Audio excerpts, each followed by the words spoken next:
আসসালামু আলাইকুম ওয়া রাহমাতুল্লাহি ওয়া বারাকাতুহু। দারসে হাদিস আমাদের সামনে পেশ করবেন মাওলানা আমানুল্লাহ বিন ইসমাইল পাবনা। দারসে হাদিসের বিষয় হচ্ছে আমর বিল মারুফ ওয়া নাহি আনিল মুনকারির ইসলামী পদ্ধতি। আসসালামু আলাইকুম ওয়া রাহমাতুল্লাহি ওয়া বারাকাতুহু। ইন্নাল হামদালিল্লাহি ওয়াহদাহু ওয়াসসালাতু ওয়াসসালামু আলা মান লা নাবিয়্যা বা'দাহু ওয়া আলা আলিহি ওয়া আসহাবিহি ওয়া মান তাবি'আহুম বিইহসানিন ইলা ইয়াউমিদ্দিন, আম্মা বা'দ।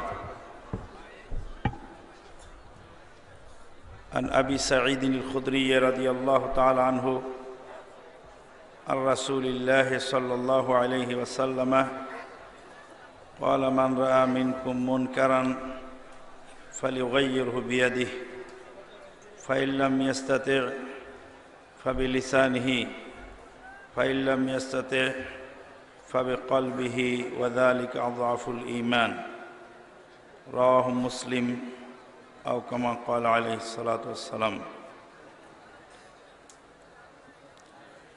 আল্লাহ পাকের অশেষ মেহেরবানিতে আমরা ফজরের সালাত জামাতে আদায় করার পর আমরা একটি দারসে হাদিসে অংশগ্রহণ করছি।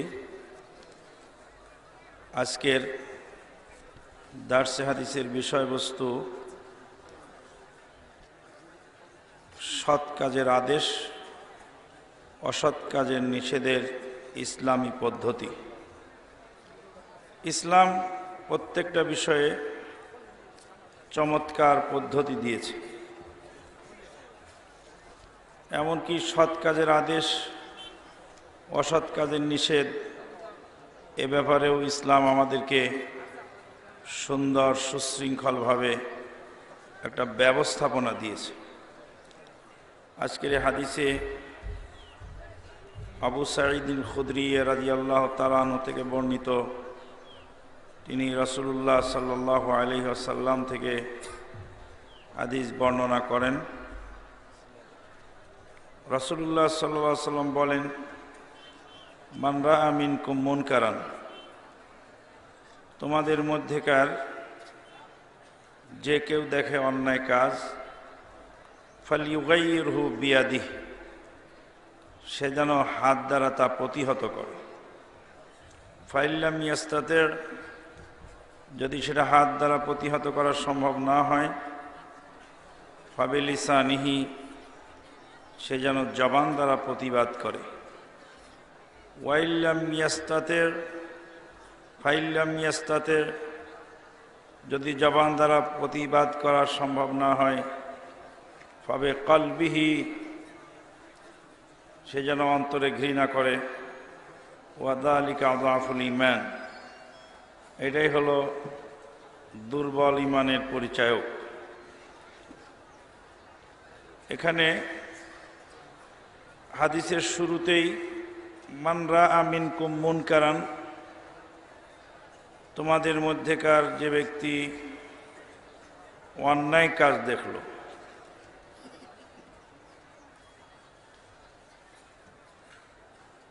রুইয়া মানে দেখা, এটা একটি ক্রিয়া। এই ক্রিয়া যদি দুইটি কর্মে সকর্মক ক্রিয়া হয় তাহলে রুইয়াল কালবিয়া, ভেবে দেখা। আর যদি এটা এক কর্মে সকর্মক ক্রিয়া হয় তাহলে চোখ দিয়ে দেখা। একটা হলো ভেবে দেখা, একটা হলো চোখ দিয়ে দেখা।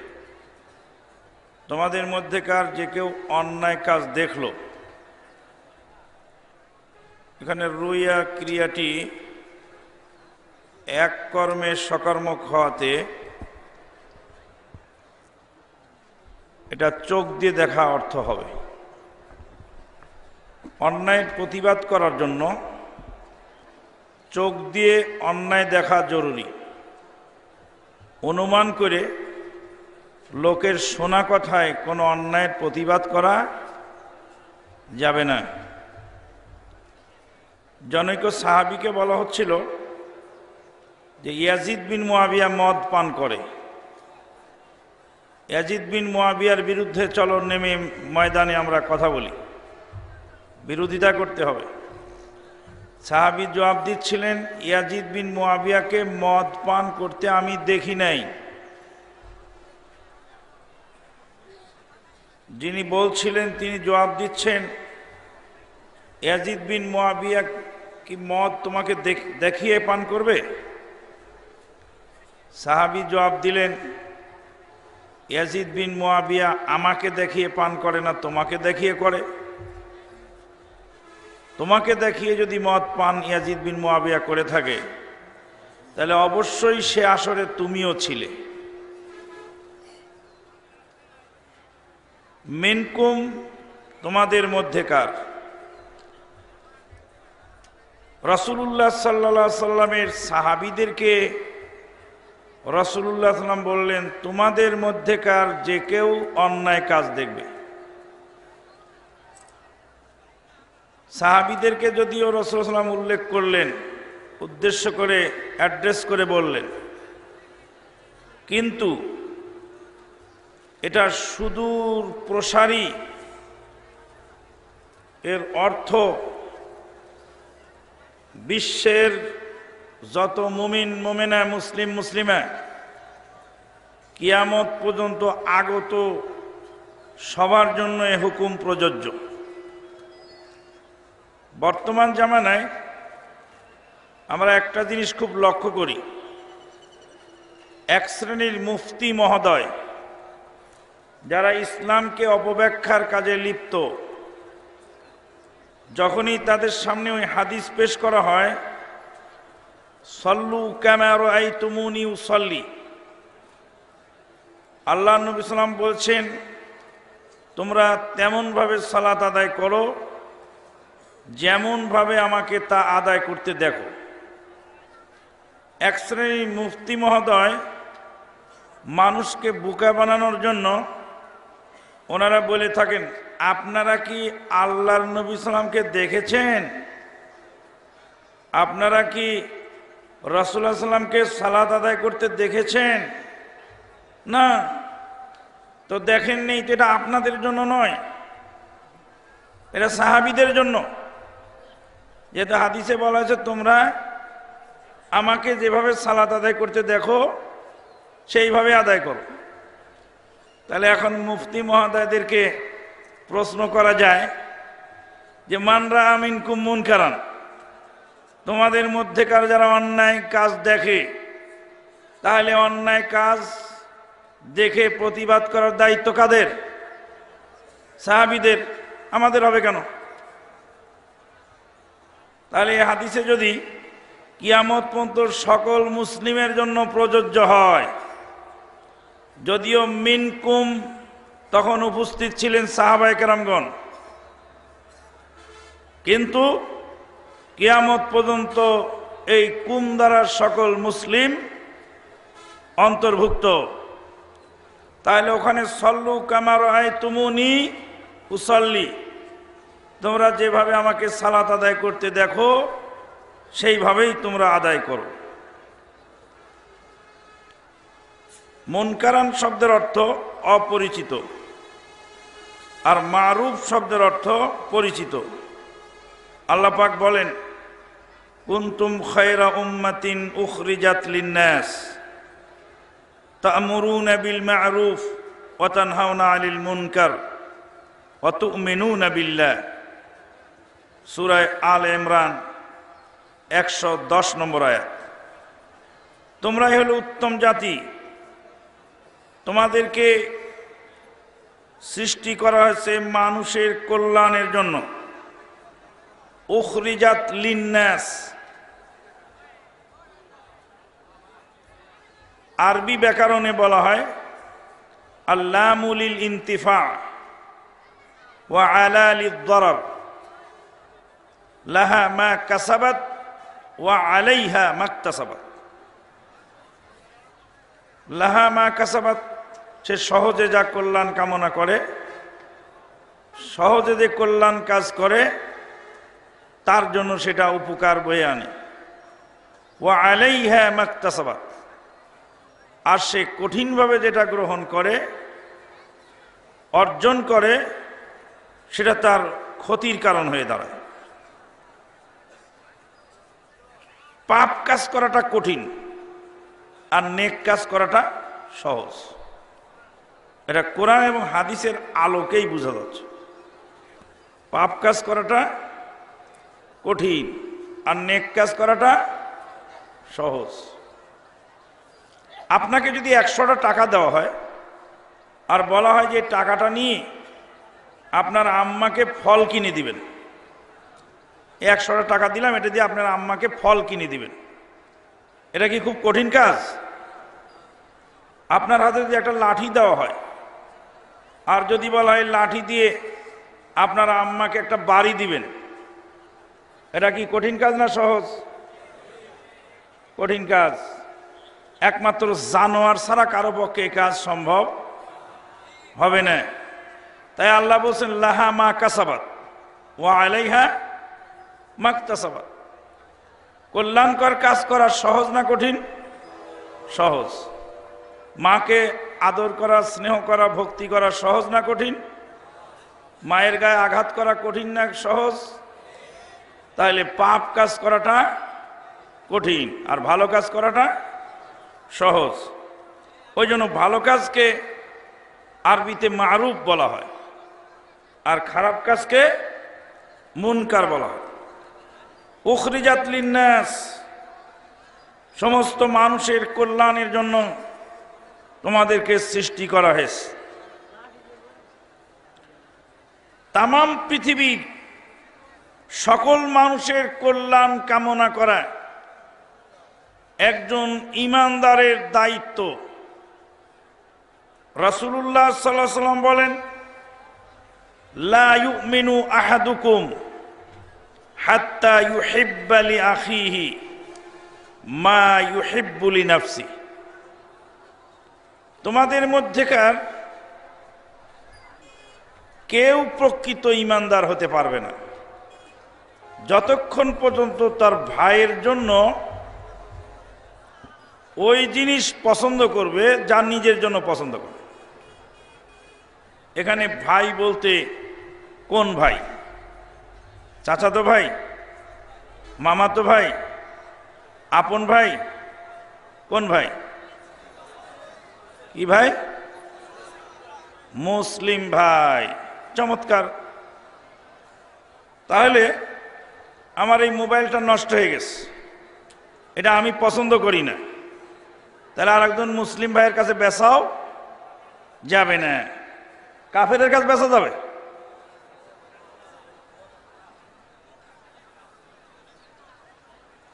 তাহলে তো আপনার তর্জমা ভুল হয়ে গেল ভাই।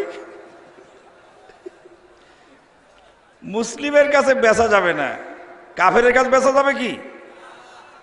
তাহলে তর্জমাটা কি হবে? কাফেরের কাছেও তো বেচা যাবে না নাকি? এটা আমি পছন্দ করি না, তাই আমার আদম সন্তান মানুষ ভাইয়ের কাছে বেচা যাবে না।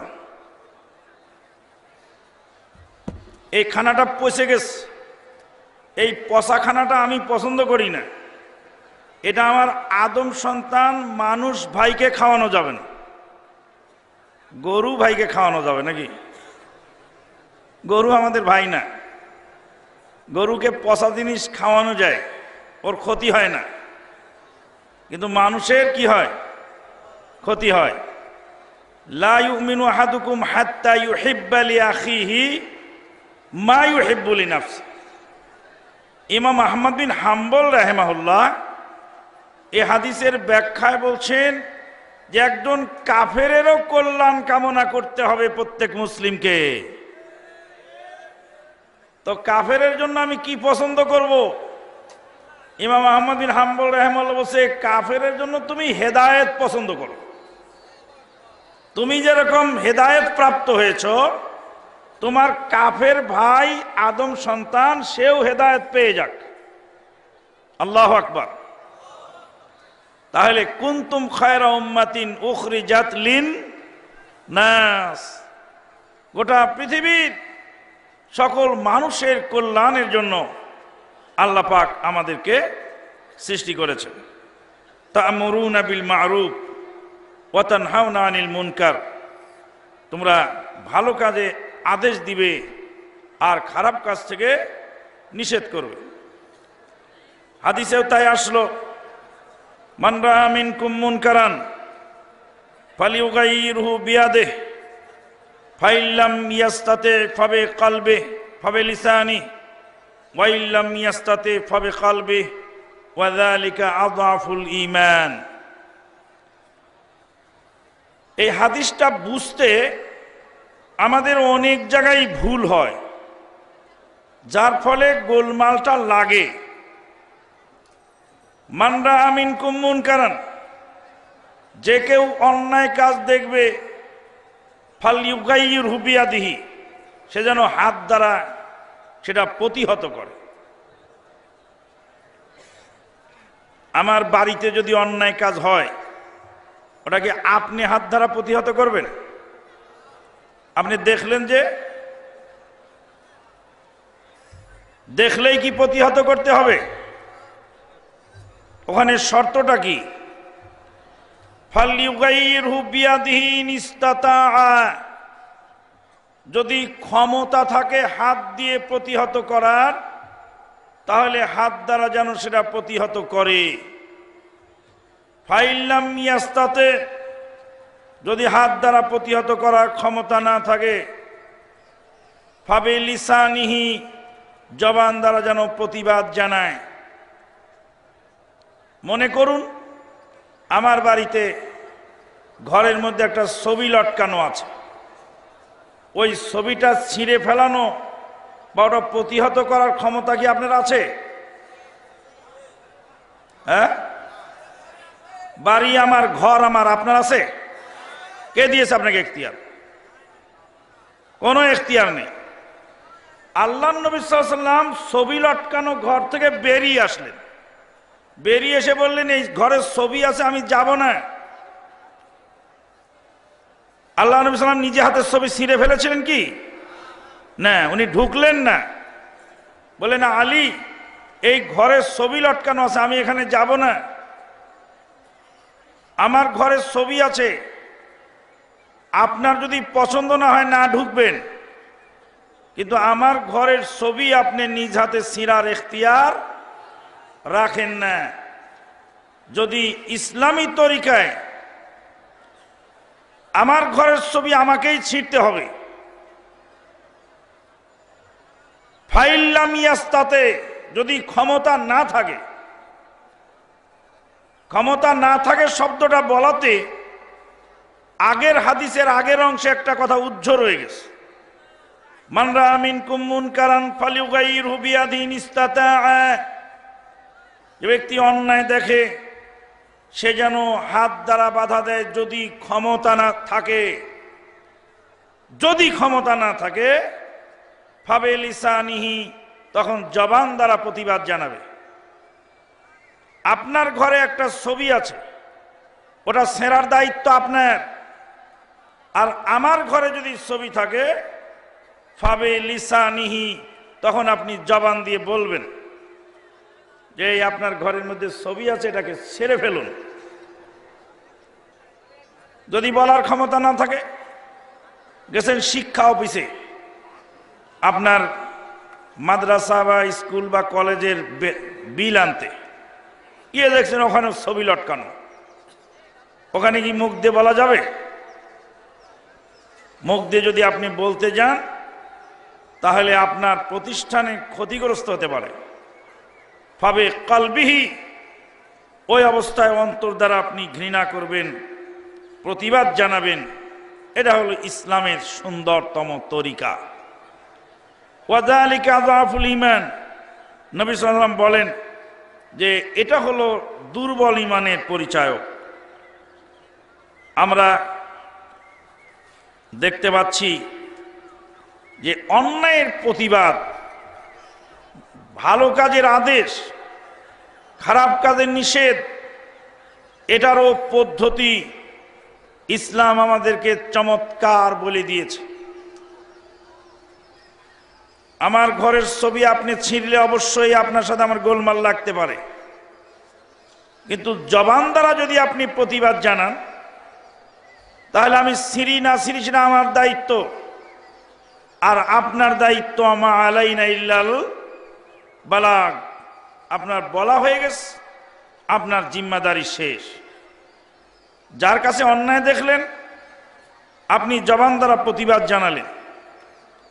এই জন্য অন্যায়ের প্রতিবাদের জন্য, অন্যায় কাজ থেকে বিরত থাকার জন্য ইসলাম আমাদেরকে অনেকগুলি নীতি ফলো করতে বলেছে। তার এক নাম্বার হলো ভালো কাজ দিয়ে খারাপকে প্রতিহত করা। আল্লাহ পাক বলেন, ওয়ালা তাস্তাবিল হাসানাতু ওয়ালাস সাইয়্যা ইদফা বিল্লাতী হিয়া আহসান ফাইদাল্লাযী বাইনাকা ওয়া বাইনাহু আদাওয়াতুন কান্নাহু ওয়ালিয়্যুন হামীম ওয়া মা ইউলাক্কাহা ইল্লাল্লাযীনা সাবারু ওয়া মা ইউলাক্কাহা ইল্লা যু হায্যিন আযীম। খারাপ আর ভালো কোনোদিন এক হয় না, বরাবর হয় না। ইদফা বিল্লাতী হিয়া আহসান, উত্তম পন্থায় কোনো জিনিসকে প্রতিহত করো। যারা খারাপ ব্যবহার করে তাদের সাথে ভালো ব্যবহার করুন। একদিন না একদিন অবশ্যই তার মনে দাগ কাটবে। রাতের বেলায় একজন বেদাতি সুফি অনেক বকাবাজি করলো আমাদেরকে। শুধু একটি কথা বললাম, আল্লাহর আদালতে আপনার বিচার হবে, আপনার এই গালির হিসাব ইয়াউমাল কিয়ামতে দিতে হবে। সকালবেলা ফজরের পরেই সেই লোক আবার ফোন দিয়ে আমাদের কাছে ক্ষমা চাইতে বাধ্য হলো। 2 নাম্বার, প্রজ্ঞাপূর্ণ আচরণ ও সুন্দর উপদেশ দেওয়া। আল্লাহ পাক বলেন, উদু ইলা সাবিলি রাব্বিকা বিল হিকমাতি ওয়াল মাউইজাতিল হাসানা ওয়া জাদিলহুম বিল্লাতী হিয়া আহসান।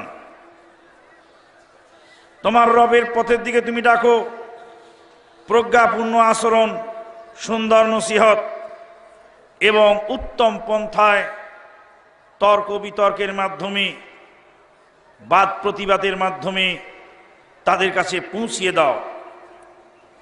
শাইখুল ইসলাম ইমাম ইবনে তাইমিয়া রাহিমাহুল্লাহ বলেন, সমাজে 3 শ্রেণীর লোক বাস করে। যারা হককে স্বীকার করে এবং হকের অনুসরণ করে, তারা হলো প্রজ্ঞাপূর্ণ। যারা হক স্বীকার করে অথচ আমল করে না, তাদেরকে সুন্দরভাবে বুঝিয়ে দাও। আর যারা হক বোঝেও না, আমলও করে না, তাদের সাথে উত্তম পন্থায় বিতর্কের মাধ্যমে জানিয়ে দাও। আল্লাহ পাক বলেন, কুল হাযিহি সাবিলি আদউ ইলাল্লাহি আলা বাসীরাতিন আনা ওয়া মান ইত্তাবা'আনি ওয়া সুবহানাল্লাহি ওয়া মা আনা মিনাল মুশরিকিন। এই আয়াতের মধ্যে দূরদর্শিতার প্রতি ইঙ্গিত আল্লাহ পাক করেন। বলে দিন, হে নবী, এটাই আমাদের পথ। আদউ ইলাল্লাহ, আল্লাহর দিকে ডাকি, আলা বাসীরাতিন, জাগ্রত জ্ঞান সহকারে। আপনি যে দাওয়াত দিবেন, অন্যায়ের প্রতিবাদ করবেন, ন্যায়ের আদেশ দিবেন, আপনার কাছে কমপ্লিট আন্ডারস্ট্যান্ডিং থাকতে হবে, আপনার কাছে দূরদর্শিতা থাকতে হবে। দূরদর্শিতা থাকা ছাড়া কোনোদিন দাওয়াতি কাজ, অন্যায়ের প্রতিবাদ করা সম্ভব হয় না। আবেগকে বিবেক এবং শরীয়তের মানদণ্ডে বিচার করতে হবে। দূরদর্শী আমিরের অধীনে জামাতবদ্ধ জিন্দেগি যাপন করতে হবে, এই আয়াতের নির্দেশ। কুল হাযিহি সাবিলি আদউ ইলাল্লাহ, আল্লাহর দিকে ডাকি, আনা, আমি নিজে, ওয়া মান ইত্তাবা'আনি, আর যারা আমার অনুসরণ করেছে। জামাত পাওয়া গেল তো নাকি? এখন বর্তমান নতুন এক জাহেলিয়াত শুরু হয়েছে, যারা বলতে চাচ্ছেন যে সাংগঠনিক জীবন যাপন করা ইসলামে নাই। তার মানে ডোম মেথর সামার সারাল রাস্তার ঝাড়ুদার সুইপার মেথর সবাই ঐক্যবদ্ধ হবে, জামাতবদ্ধ হবে, কিন্তু মুসলিম জাতি থাকবে বলগাহীন আর লাগামহীন। যার যা মনে ধরে সে তা করে বেড়ায়। যারা জামাতবদ্ধ জিন্দেগিতে থাকে না, জামাতকে সমর্থন করে না, তাদেরকে দেখা যায় 12 জনের 13টা দল, 12 জনের 13টা মতবাদ। এক সময় হালাল রে হারাম বানায়, হারাম রে হালাল বানায়। 4 নম্বর লক্ষ্য স্থির, লক্ষ্যে স্থির থাকা, দাওয়াতি কাজ, সৎ কাজের আদেশ, অসৎ কাজের নিষেধ, এটার উদ্দেশ্য হবে আল্লাহর সন্তুষ্টি অর্জন করা। আল্লাহ পাক বলেন ফা'বুদিল্লাহ মুখলিসান লাহুদ্দিন। অন্য আয়াতে আল্লাহ পাক বলেন ওমা আসআলুকুম আলাইহি মিন আজরিন ইন আজরিয়া ইল্লা আলাল্লাহি রাব্বিল আলামিন। আমি তোমাদের কাছে কোনো পারিতোষিক চাই না, আমার পারিতোষিক দেওয়ার মালিক হলেন স্বয়ং আল্লাহ।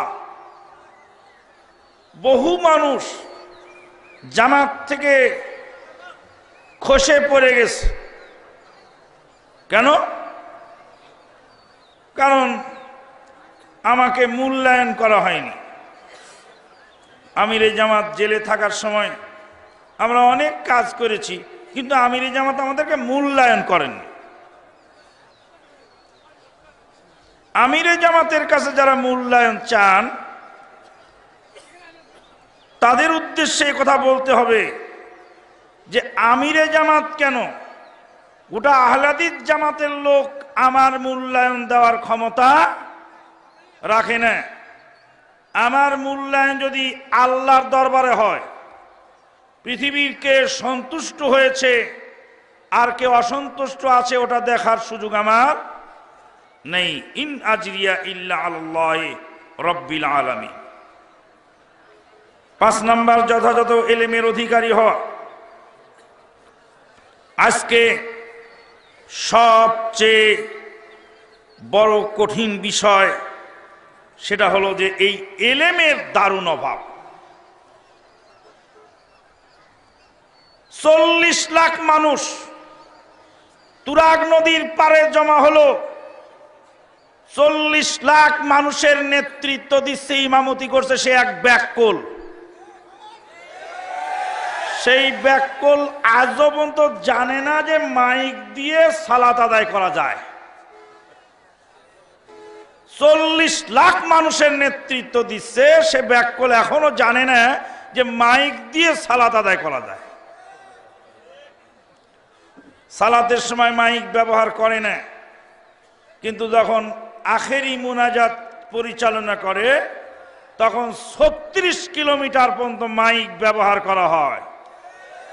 এদিকে 18 কিলোমিটার, ওদিকে 18 কিলোমিটার। মুনাজাতটা আল্লাহর কাছে করা হয়। মুনাজাত শোনাতে হবে কাকে? আল্লাহকে। আর তাকবীর শোনাতে হবে কাকে? মুক্তাদিকে।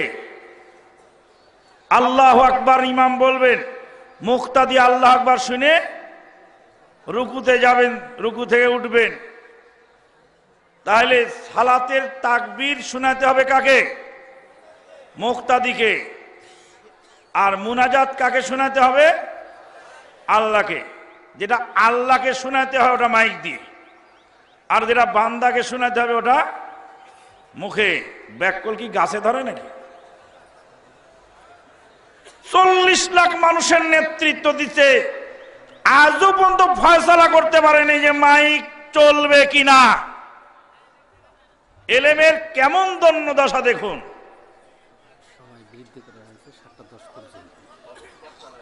43 বছর 43 বছর সহিহ বুখারী পড়ানোর পরে 2 রাকাত সালাত সহিহ বুখারী অনুযায়ী আমল করার সুযোগ নসিবে জোটে নাই, সেও আর এক ব্যাকল। আল্লাহ পাকের কোরআনের ভাষায় সে হলো গাধা। আউযু বিল্লাহি মিনাশ শাইতানির রাজিম। মাসালুল লাযীনা হুমিলুত তাওরাত সুম্মা লাম ইয়াহমিলুহা কামাসালিল হিমারি ইয়াহমিলু আসফারা। যাদেরকে তাওরাত দেওয়া হয়েছিল, তাওরাত অনুযায়ী আমল করে নাই, তাদের দৃষ্টান্ত হলো গাধার মতো। যেমন গাধা বোঝা টানে, কোনোদিন সেটা চেখে দেখে না। 43 বছর চিনির বস্তা গাধা পিঠে করে বহন করলো। 43 বছর যাবৎ লেবুর বস্তা গাধা পিঠে বহন করলো। 43 বছরের মধ্যে একদিন লেবু আর চিনি দিয়ে শরবত গুলায় গাধা খেয়ে দেখে নাই।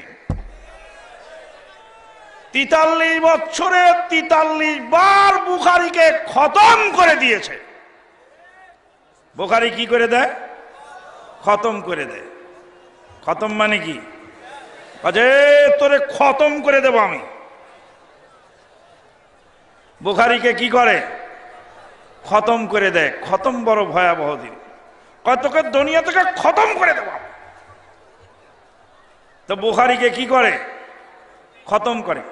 কল হাদাল্লাহ কল হাদাল্লাহ কল হাদাল্লাহ কল হাদাল্লাহ কল হাদাল্লাহ কল হাদাল্লাহ কল হাদাল্লাহ কল হাদাল্লাহ কল হাদাল্লাহ। 43 বছরে বুখারী খতম করে। আল্লাহর কসম, একদিনে 2 রাকাত সালাত রাসূলের তরিকা আদায় করার সুযোগ জোটে নাই। ওরা হলো ব্যাককল। কিসের ভাষায়?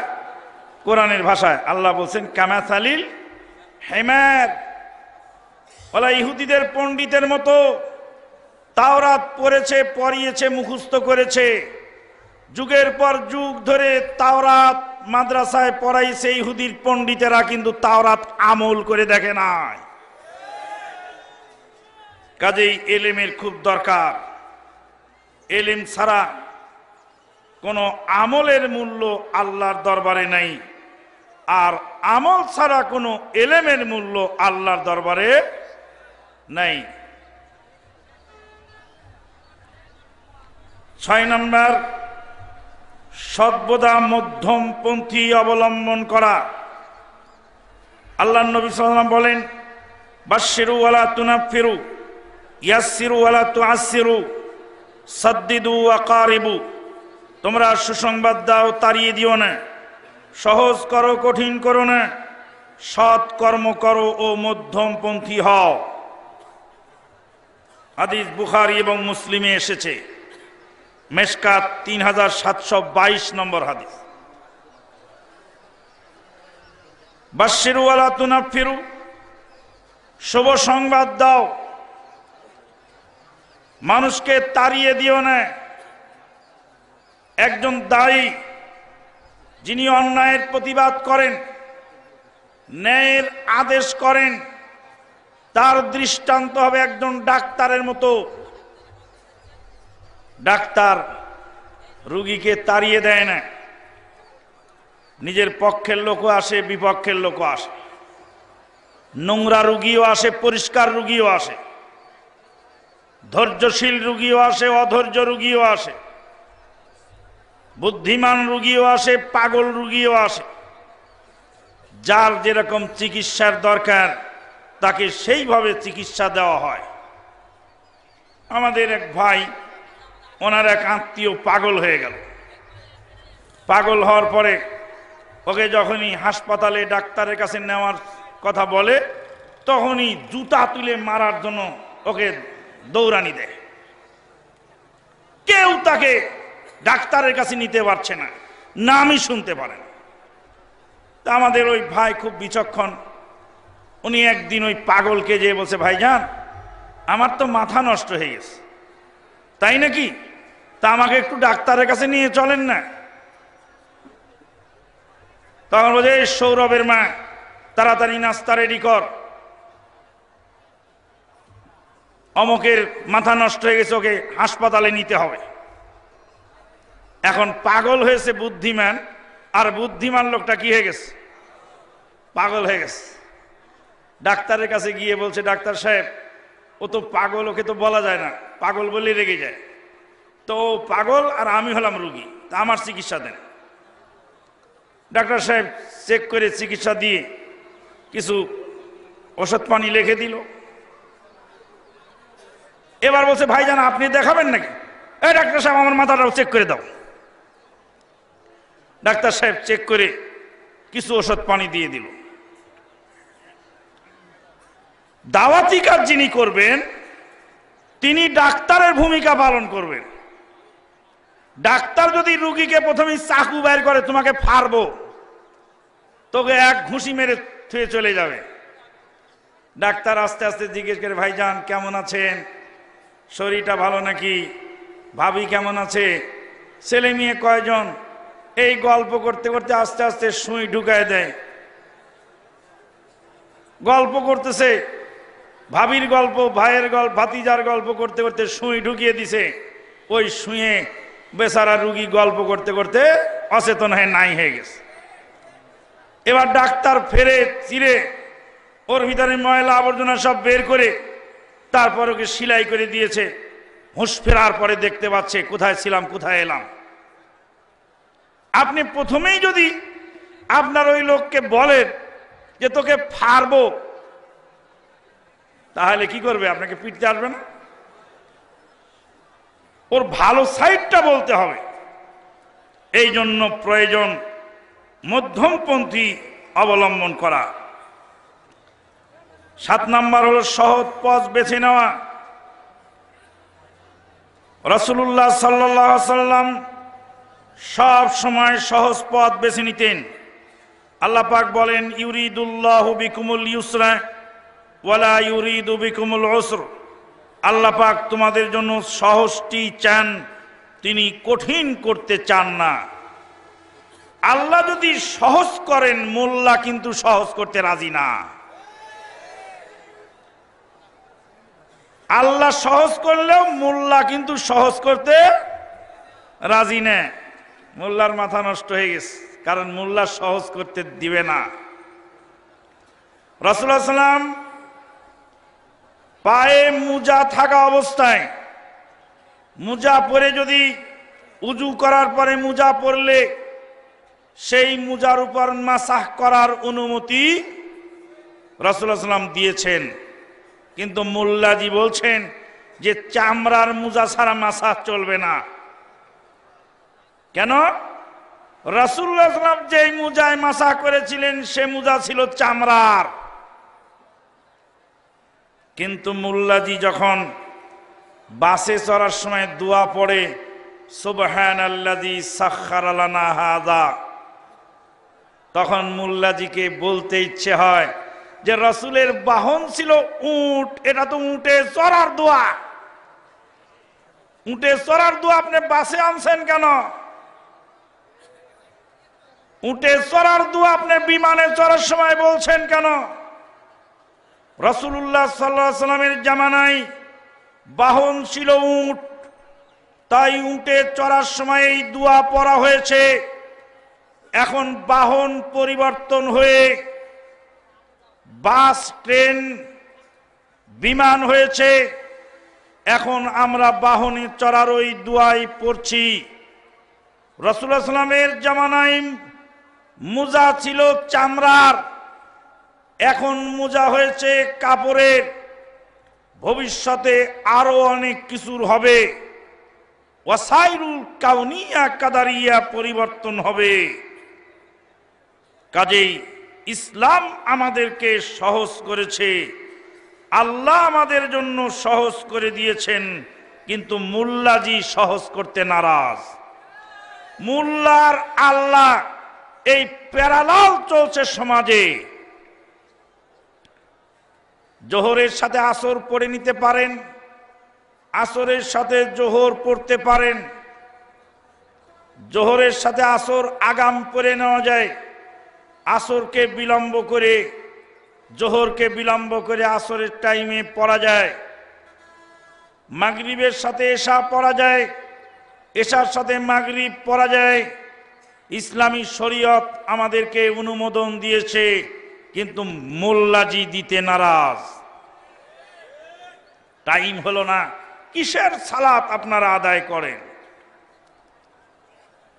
রাসূলুল্লাহ সাল্লাল্লাহু আলাইহি ওয়াসাল্লাম বৃষ্টির দিনে দুই সালাতকে একত্রে পড়তেন, সফরের হালতে পড়তেন, বিনা ওজরেও কোনো সময় পড়েছেন মর্মে বর্ণিত হাদিস পাওয়া যায়।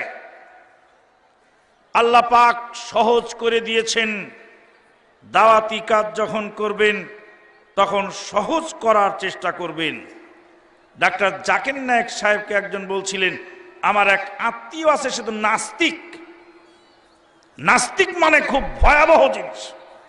ডাক্তার জাকির নায়েক সাহেব হাসতে হাসতে বললেন, কালেমার অর্ধেক বিশ্বাস করেছেন আর অর্ধেক করেন নাই। নাস্তিকের ক্ষেতটা পরিষ্কার আছে, মুশরিকের চেয়ে নাস্তিক অনেক ভালো। কারণ মুশরিকের ক্ষেতের মধ্যে আগাছা আছে, সে গায়রুল্লাহর পূজা করে। নাস্তিকের ক্ষেতের মধ্যে গাছও নাই, আগাছাও নাই। ও আল্লাহকেও বিশ্বাস করে না, গায়রুল্লাহকেও বিশ্বাস করে না। ওর ক্ষেত পরিষ্কার। যার ক্ষেত পরিষ্কার সেখানে ফসল সুন্দর হয়, নাকি যার ক্ষেতে আগাছা বেশি ওটাতে ফসল সুন্দর হয়? নাস্তিক মানে তো আমরা মনে করি ভয়াবহ, কিন্তু ডাক্তার জাকির নায়েক ভয়াবহ জিনিসটাকে সহজ করে উপস্থাপন করে বলছেন, ও লোক তো নাস্তিক, ও তো গায়রুল্লাহকেও বিশ্বাস করে না, আল্লাহকেও বিশ্বাস করে না। ওর ক্ষেত পরিষ্কার আছে, খালি ফসল বুনলেই হবে। আর যে লোক গায়রুল্লাহকে বিশ্বাস করে, যে মুশরিক, তার ক্ষেতটা আগে পরিষ্কার করতে হবে শিরকের আগাছা থেকে। তাহলে ওখানে খাটনি বেশি আর এখানে খাটনি কম। তাহলে সহজ। আমরা দাওয়াতি কাজ যখন করব তখন খুব সহজে বলবো এবং খুব সহজে কাজ হবে। বাসের মধ্যে গান বাজতেছে, বাসের মধ্যে গান বাজতেছে। তা আমার এক ভাইকে বললাম, গানটা এখন বন্ধ করতে বলতো। ও তো শুনবে না, তো বলে লাভ কি? বলে এখন শুনবে, আমি তোকে দেখাই। বললাম, ড্রাইভার সাহেব, আমরা টিকিট নিয়েছি ঢাকায় যাওয়ার জন্য, আপনার গান শোনার জন্য আমরা টিকিট কাটি নাই। আপনারা আমাদেরকে গাড়িতে করে ঢাকায় পৌঁছিয়ে দিবেন, এই জন্য টিকিট কাটা হয়েছে, গান শোনার জন্য নয়। আপনি মেহেরবানি করে গানটা বন্ধ করুন।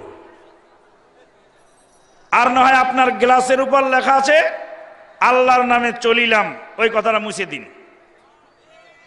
আপনার গাড়ির গ্লাসে লেখা আছে আল্লাহর নামে চলিলাম, আর আপনি শয়তানের নাম চালু করেছেন, এটা তো হয় না। ড্রাইভার সাহেব বললেন যে অনেকে তো গান শুনতে চায়। গান কেউ তো শুনতে চায়নি। এ ভাই, আপনারা কেউ গান শুনতে চেয়েছেন নাকি? কে গান শুনতে চাইছে বলেন তো? কেউ আর কথা বলেন। আল্লাহর মেহেরবানিতে সাথে সাথে বন্ধ হয়ে গেল। আপনি যখন দাওয়াতি কাজ করবেন, যখন ন্যায়ের আদেশ দিবেন, অন্যায়ের নিষেধ করবেন, তখন আপনাকে অবশ্যই আচরণবিধি আপনাকে নিজেকে আগে জানতে হবে। ওই জন্য ইয়ং গাই, ক্রেজি গাই, যারা যুবক, যাদের রাগ বেশি, তাড়াতাড়ি রাগ চড়ে যায়, এদের দ্বারা দাওয়াতি কাজ খুব কম হয়। যতটুকু করে অতটুকু আবার নষ্টও করে। কাজেই দাওয়াতি কাজটা হলো সবর, সবর ছাড়া হয় না। আল্লাহ পাক বলছেন, ওয়ামা ইউলাক্কাহা ইল্লাল্লাযীনা সাবারু ওয়ামা ইউলাক্কাহা ইল্লা যু হায্যিন আযীম। যারা সবুর করেছে তারা এটা পায়। রাজশাহী ইউনিভার্সিটির এক দল ছেলে, তারা পদ্মা ট্রেনের গেটের মধ্যে সিগারেট টানতেছিল। ইউনিভার্সিটির ছাত্ররা তো শিক্ষকদেরকে মাঝে মাঝে ঠ্যাঙ্গায় না? পৃথিবীর বুকে এমন কোনো কম নাই যারা উস্তাদদেরকে ঠ্যাঙ্গায়। আরে লেবার, যে পরিবহন যারা বাসে হেল্পার, কন্ট্রাক্টর, তারাও কিন্তু কোনোদিন তাদের উস্তাদ ড্রাইভারের গায়ে হাত তোলে না। শ্রমিকরাও কোনোদিন উস্তাদের গায়ে হাত তোলে না। একমাত্র ওই কম, যেই কম ইউনিভার্সিটি পড়ে,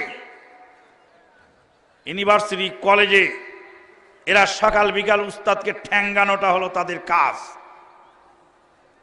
এখন ওদেরকে কিভাবে দাওয়াত দেওয়া যায়? একদল যুবক সিগারেট টানছে পদ্মা ট্রেনের গেটে। আমি ওখানে গিয়েই বললাম যে বাবারা, কলিজা আমার ফেটে যায়, কলিজা ফেটে যায় তোমাদের এই দৃশ্য দেখে।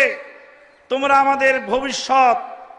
এই সিগারেটের মতো নোংরা জিনিস এরা তো খাবে ওই সব লোক যারা অসচেতন। তোমরা দেশের এলিট পার্সন হয়ে সিগারেট খাও, তখন আমার দুঃখ আরো বেশি লাগে। সবগুলি ছেলে একসঙ্গে সিগারেট ফেলে দিয়ে বলছে, uncle sorry sorry sorry sorry. এটা দাওয়াতি কাজের পলিসি। আপনার মতো একজন আলেম মানুষ, তাকে যদি বুঝাতে এত দেরি লাগে, আপনার মতো একজন শিক্ষিত লোককে বুঝাতে এত দেরি লাগে, আপনি যদি রেগে যান তাহলে তো আমি আর কথা বলতে পারি না। এইভাবে যখন আপনি আপনার উসলুব অ্যাপ্লাই করবেন, তখন দাওয়াতি কাজে আপনি সফল হবেনই হবেন ইনশাআল্লাহ। 8 নাম্বার হলো সব সময় সহজটাকে গ্রহণ করা। সুন্নতের উপর আমল করতে গিয়ে যদি ফরজ টুটে যায়, সেখানে সুন্নতে আমল চলবে না। সুন্নতের উপর আমল না করলে ইবাদত নষ্ট হয় না। যেই রাসূল সাল্লাল্লাহু আলাইহি ওয়াসাল্লাম বলেন সূরা ফাতিহা ছাড়া সালাত হয় না, সেই রাসূল সাল্লাল্লাহু আলাইহি ওয়াসাল্লাম বলেননি যে পায়ে পায়ে না মিলালে সালাত হয় না। নিশ্চয়ই ফাতিহার গুরুত্ব আর পায়ে পায়ে মিলানোর গুরুত্ব এক নয়। রাসূলুল্লাহ সাল্লাল্লাহু আলাইহি ওয়াসাল্লামের ইচ্ছা ছিল আল্লাহর ঘর কাবাকে ভেঙে ইব্রাহিম আলাইহিস সালামের ভিত্তির উপর স্থাপন করা। মা আয়েশা সিদ্দিকা রাদিয়াল্লাহু তাআলা আনহাকে আল্লাহ নবী বললেন, লাউলা কওমুকে হাদিস ওয়াহদিম বিল ইসলাম লাহাদ্দামতুল কাবা। হে আয়েশা, তোমার এই কওম যদি নয়া মুসলিম না হতো, আল্লাহর কাবাকে আমি ভেঙে দিয়ে ইব্রাহিম আলাইহিস সালামের ভিত্তির উপর গড়ে তুলতাম। কিন্তু এতে হেতি বিপরীত হয়ে যাবে, এই জন্য এটা হবে না। 9 নাম্বার, আমল পরিবর্তনের চাইয়ে আকীদার পরিবর্তন করা বেশি জরুরি।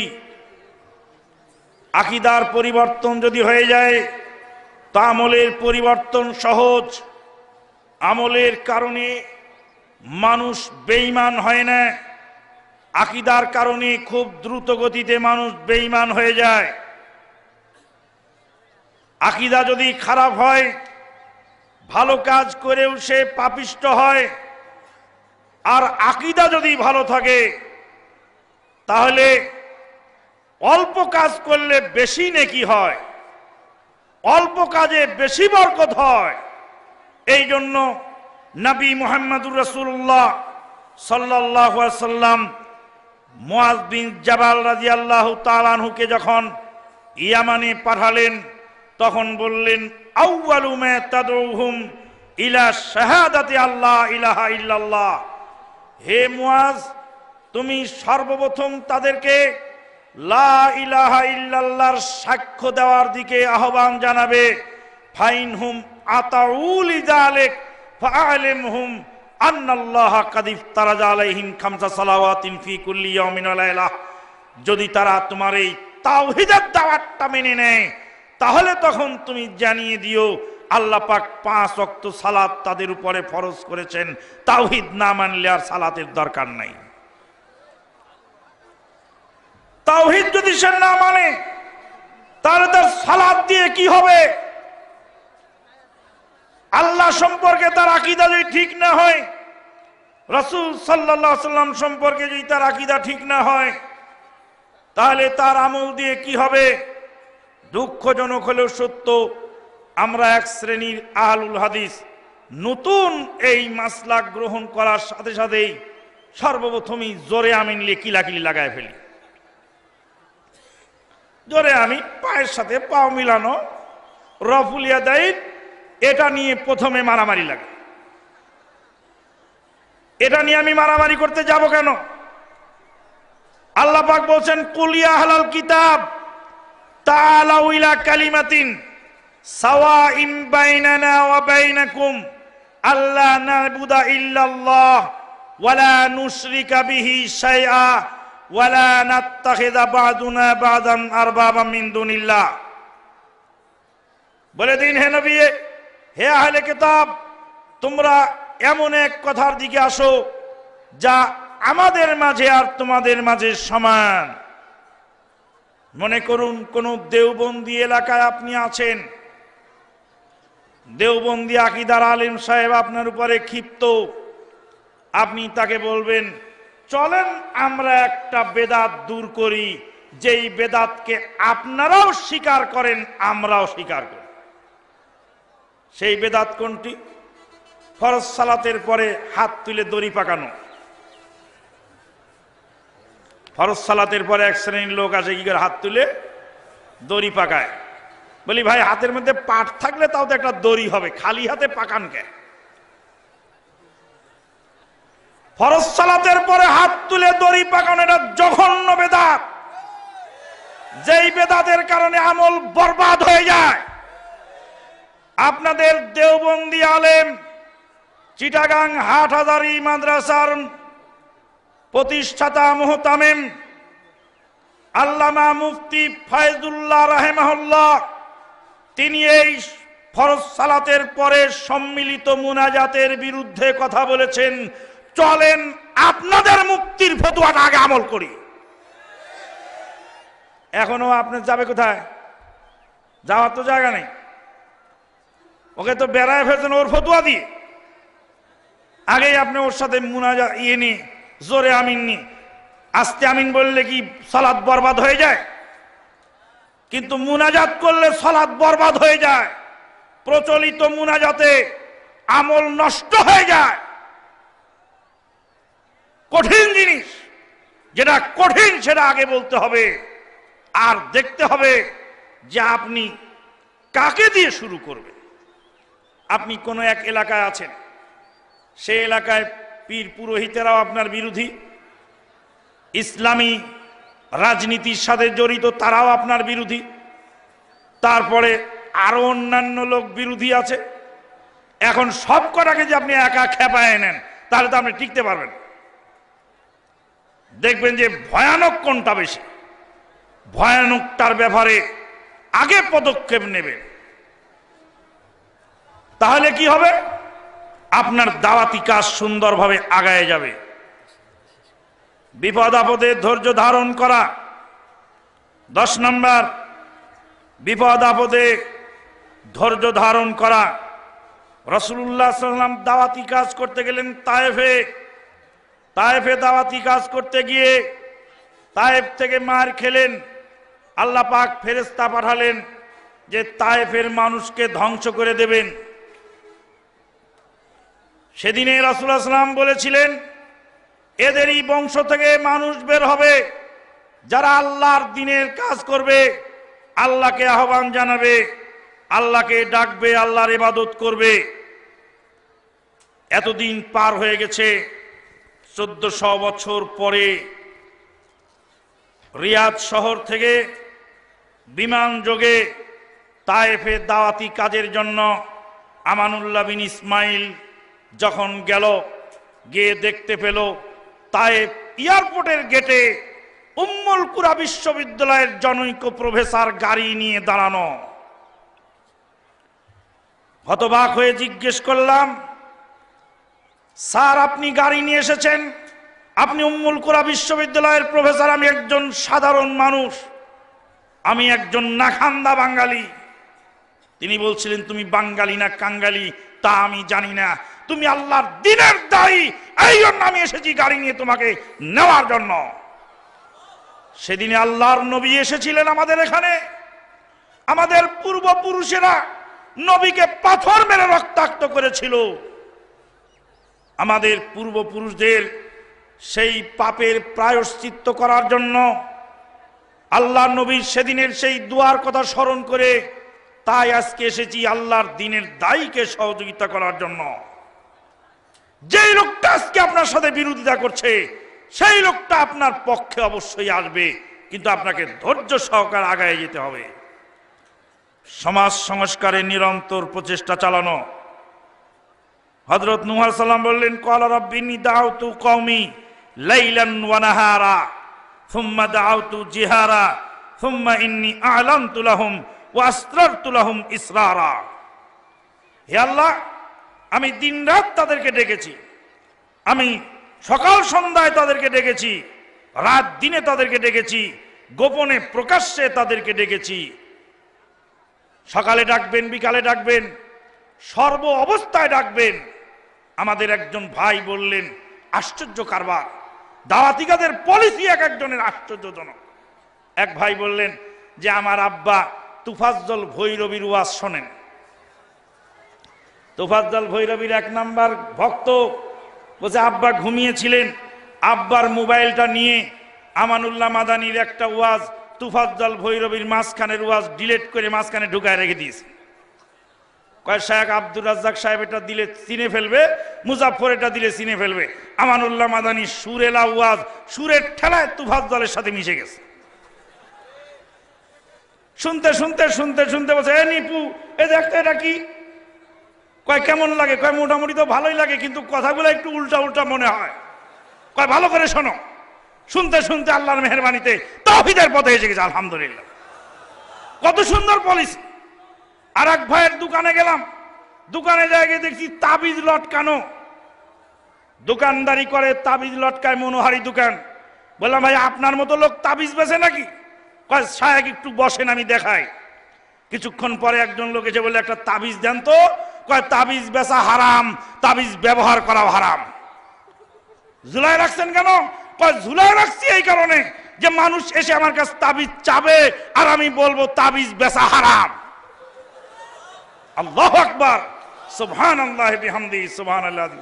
দাওয়াতি কাজের পলিসি কত রকমের মানুষ অ্যাপ্লাই করছে, আপনি আশ্চর্য হয়ে যাবেন। আল্লাহ পাক আমাদেরকে কবুল করুন, আল্লাহুম্মা আমিন। ওয়া আখিরু দাওয়ানা আনিল হামদুলিল্লাহি রাব্বিল আলামিন। সুবহানাকা আল্লাহুম্মা বিহামদিক আশহাদু আল্লা ইলাহা ইল্লা আনতা আস্তাগফিরুকা ওয়া আতুবু ইলাইক।